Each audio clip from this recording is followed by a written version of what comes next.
Gerakan Mahasiswa Nasional Indonesia GMNI Cabang Buleleng mengajukan tuntutan saat beraudiensi dengan DPRD Kabupaten Buleleng. Salah satunya adalah efisiensi anggaran, jangan sampai mengubah esensi.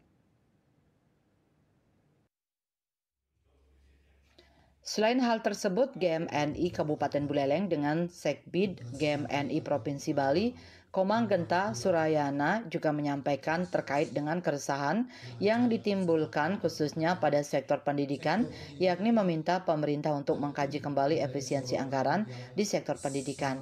Kedepan kebijakan ini tidak berdampak pada kenaikan biaya pendidikan.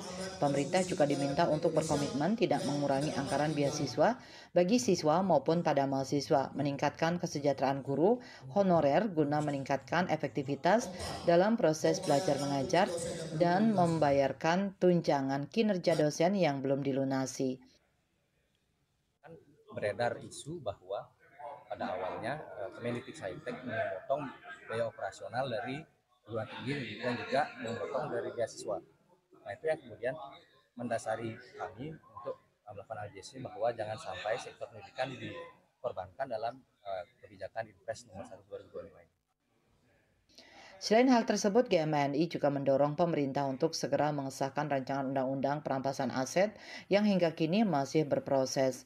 Menanggapi hal tersebut, Wakil Ketua DPRD Kabupaten Buleleng Nyoman Gede Wandi Readi menyampaikan pihaknya menerima semua masukan yang disampaikan ke lembaga DPRD serta akan melakukan evaluasi terhadap efisiensi anggaran yang merupakan program pemerintah pusat khususnya pada bidang pendidikan.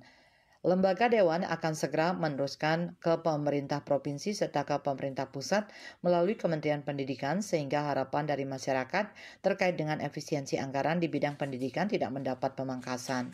Yasri Yuli, Bali TV.